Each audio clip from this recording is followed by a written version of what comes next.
Nabi SAW telah menyebutkan akan datang kepada kalian fitnah yang datangnya seperti gelombang ombak yang sangat dahsyat dan tidak bisa dihentikan sampai kiamat. Tetapi orang-orang yang bersih hatinya, insya Allah mereka bisa menolak fitnah ini. Seperti apa fitnah-fitnah yang berlaku di akhir zaman ini? Pertama, pemerintah yang dipegang oleh orang-orang jahil, umara sufaha, pemerintah yang dipegang orang jahil. Pemerintah ini adalah pengeluar kebijakan, ikhwan. Kalau yang berdiri di atasnya itu orang-orang cerdas, orang-orang yang layak memang punya kecerdasan, kepiawaian dalam memimpin, maka akan membawa maslahat kepada rakyatnya.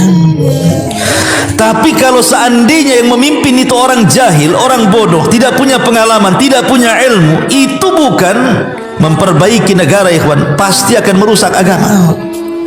Bukan hanya negara dirusak, agama-agama dirusak. Dan ini fitnah. Karena mereka pasti akan berfatwa tanpa ilmu, kan? Membuat kebijakan dan undang-undang itu terkadang bukan pro rakyat, pro mereka. Akhirnya rakyat ini hanya dituntut memberikan hak kepada mereka, tetapi mereka tidak mampu untuk memberikan hak kepada rakyatnya. Dan itu sudah terjadi hari ini.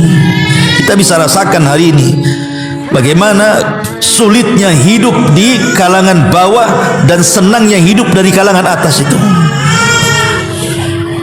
Nah, ini fitnah yang pertama. Yang kedua, kata Nabi SAW, wa kasratus syurah, dan banyaknya antek-antek penguasa. Syurat ini ya, kalau bahasa kita syurta ya polisi, penegakan hukum, ya polisi, TNI, Polri kalau di kita ini kan, hakim dan begitu seterusnya.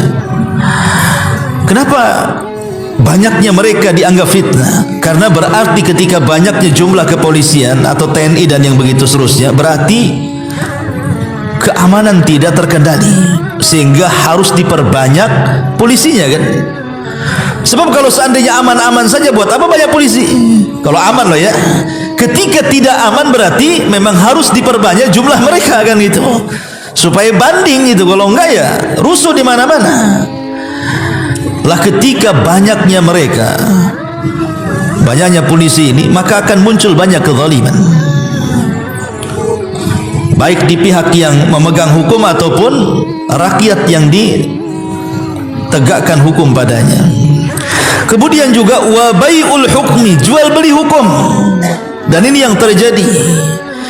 Bagaimana kasus-kasus penyogokan di pengadilan-pengadilan, kan itu, supaya kasusnya dibebaskan, supaya kasusnya diringankan.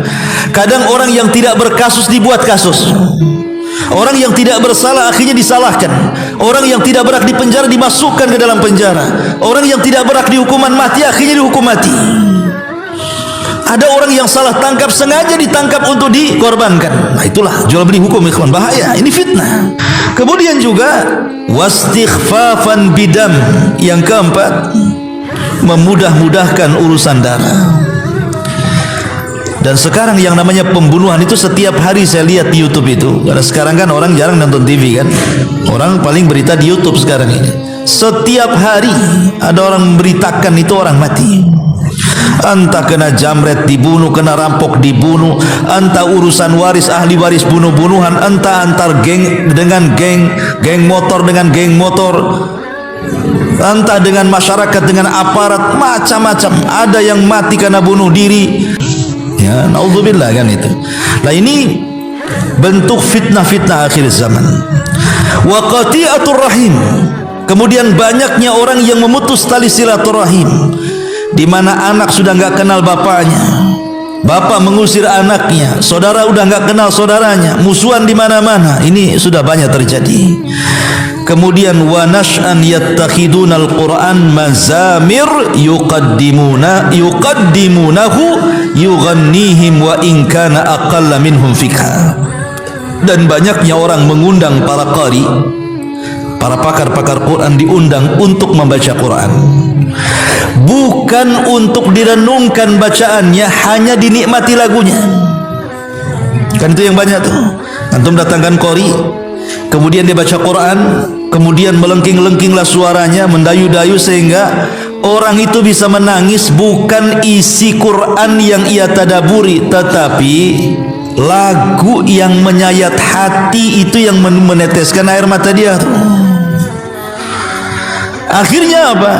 Ketika selesai ngaji nggak ada pengaruh kan? Apa pengaruhnya selesai ngaji? Yang antum menikmati suaranya. Lain kalau menikmati isinya, pasti akan ada pengaruhnya tuh.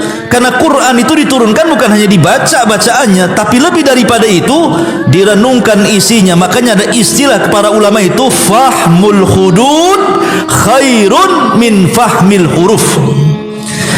Memahami batasan-batasan Al-Quran itu, maksudnya isinya dengan mempelajari tafsir, merenungkannya, itu jauh lebih baik dibandingkan hanya memahami huruf per huruf bacaan Quran saja. Ya bagus orang itu mempelajari tajwid, tahsin dan begitu seterusnya. Karena setiap orang membaca Quran itu walaupun tidak paham maknanya, satu huruf 10 kebaikan. Tapi harusnya lebih daripada itu, Quran itu diturunkan untuk direnungkan, bukan hanya sekedar dibaca. Yang lebih celakanya itu ada orang sudah tidak baca, sudah nggak merenungkan, cukup dibuat kaligrafi, ditempel pula di tembok, nggak diapa-apain, ditempel. Ya. Kadang-kadang banyak pula itu ayat kursi itu di dapur ada, ruang tengah ada, kan itu, ruang tamu ada. Ditanya untuk apa nih ayat kursi? Ngusir setan Ustaz katanya. Setan tidak takut dengan kaligrafi, kawan. Setan itu takut kalau antum baca ayat kursi. Nah, baru dia takut dia.